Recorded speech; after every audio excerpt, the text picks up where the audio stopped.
Neste vídeo, nós vamos explorar um pouco das características da produção do leite e da sua evolução. Nós vamos entender melhor como os mamilos surgiram, como funciona o reflexo para ejetar o leite e a produção da ocitocina e como isso impacta na produção do leite. Sejam muito bem-vindos ao canal Eterna Busca. Eu sou o Jordan, biólogo e mestre em ecologia de biomas tropicais.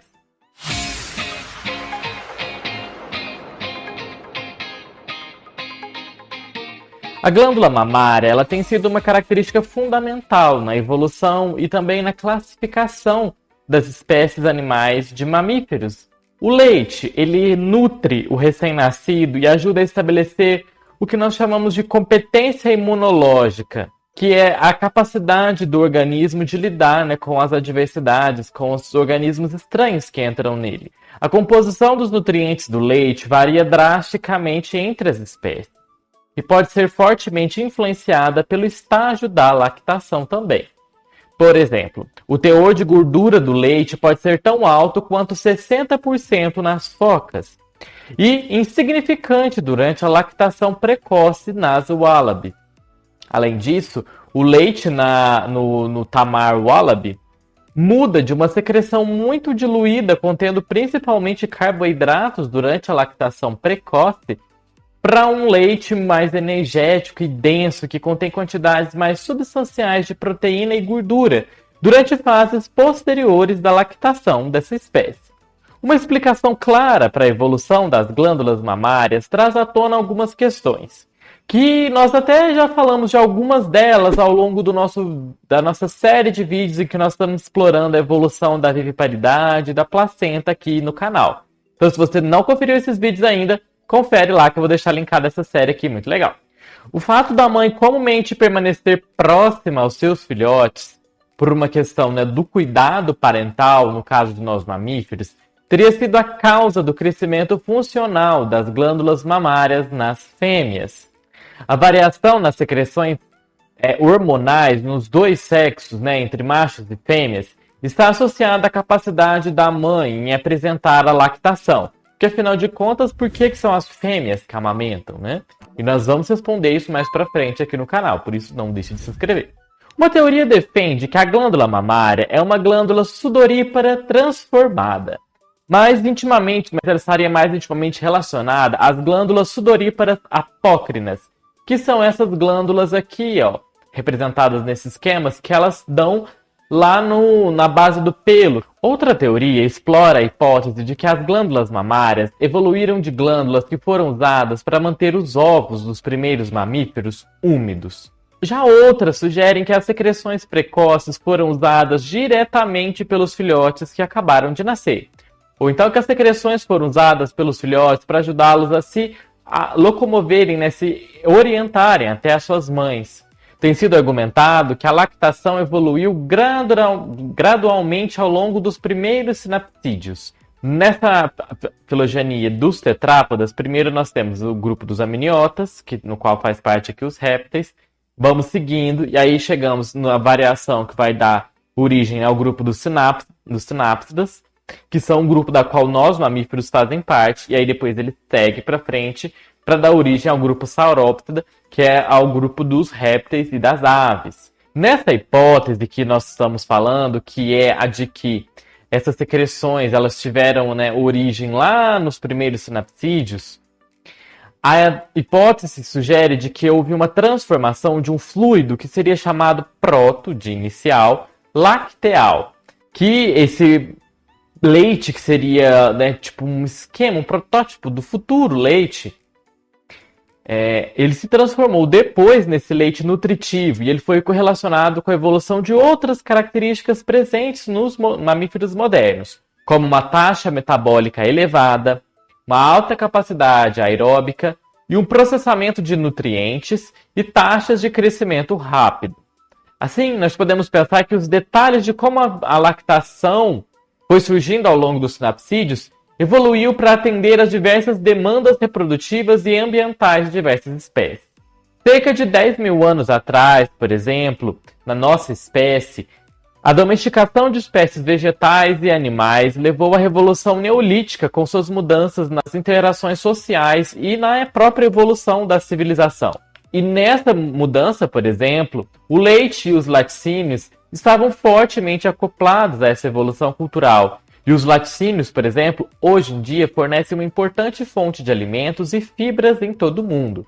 Nós estamos só passando daquela evolução longínqua da origem do leite, para nós entendermos como nós passamos a usar um pouquinho, bem brevemente, o leite de outras espécies.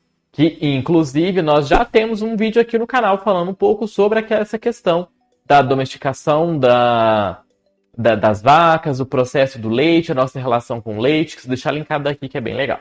E aí vamos aproveitar e entender um pouquinho mais sobre o processo de saída do leite, a ejeção do leite.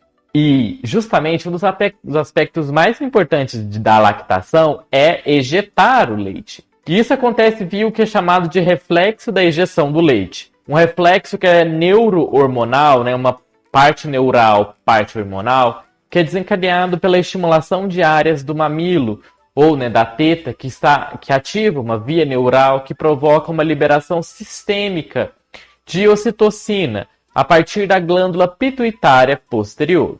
E aqui só para vocês se localizarem onde fica a glândula pituitária aqui no cérebro, nessa porção que está em vermelho.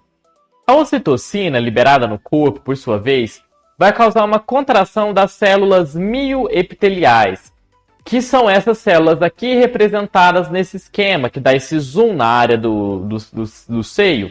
Então ali tem essas célulazinhas, meio circulares, E ali, a ocitocina chega ali, e então ela acaba causando a expulsão do leite nessa região do lúmen, da luz onde estão as células mioepiteliais.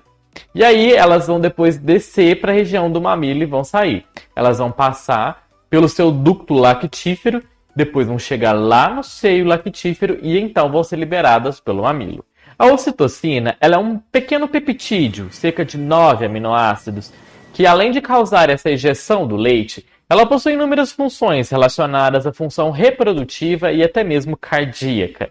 Assim como ela também ajuda a modular comportamentos sociais, como dizemos, reprodutivos e agressivos. E sobre os comportamentos que a ocitocina controla e modula, nós já temos um vídeo aqui no canal, especificamente sobre ela, que fala sobre como ela afeta a nossa atração sobre os parceiros. Então, confere lá esse vídeo, ficou bem legal. Esse reflexo da ejeção do leite ele é altamente conservado em todas as espécies de mamíferos, desde a equidna e o poca, até as pessoas que têm vagina e as pocas, e é essencial para o sucesso da lactação. A ocitocina ela é relatada como um dos hormônios mais conservados, já que os peptídeos semelhantes à ocitocina existem em peixes, em répteis, em aves, em mamíferos, diferindo por apenas 1 ou 2 aminoácidos. Assim, a ligação e os comportamentos maternos que são protetores e regulados pela ocitocina podem ter estado presentes antes mesmo da evolução da lactação. E, posteriormente, quando a lactação evoluiu, a ocitocina foi levada nesse processo a ter um papel essencial na nutrição, para facilitar o leite a ser ejetado. E vamos entender um pouco da ação da amamentação. Apesar das grandes diferenças na maturidade dos mamíferos jovens ao nascer, em poucos minutos após o parto, todas as espécies de mamíferos são capazes de remover o leite do mamilo ou das tetas da sua mãe.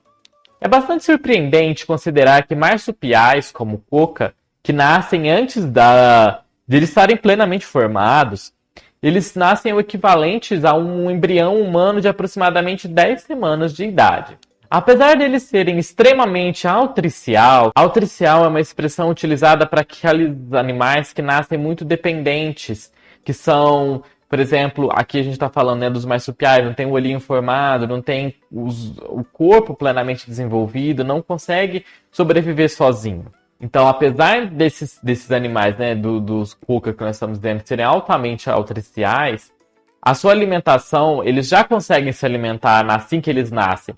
E isso é possível porque eles desenvolveram o aparelho oral e os principais sistemas fisiológicos para que eles permitam a sucção do leite muito mais cedo do que outras espécies o fazem. Em nosso próximo vídeo dessa série, nós vamos inclusive explorar a evolução das glândulas mamárias. Por isso, não deixe de se inscrever. E eu vou deixar aqui no nosso vídeo anterior em que nós falamos mais sobre o leite das aves. Por isso, não deixe de se inscrever aqui no canal, que esse vídeo vai sair muito em breve. E até o nosso próximo vídeo. Até mais!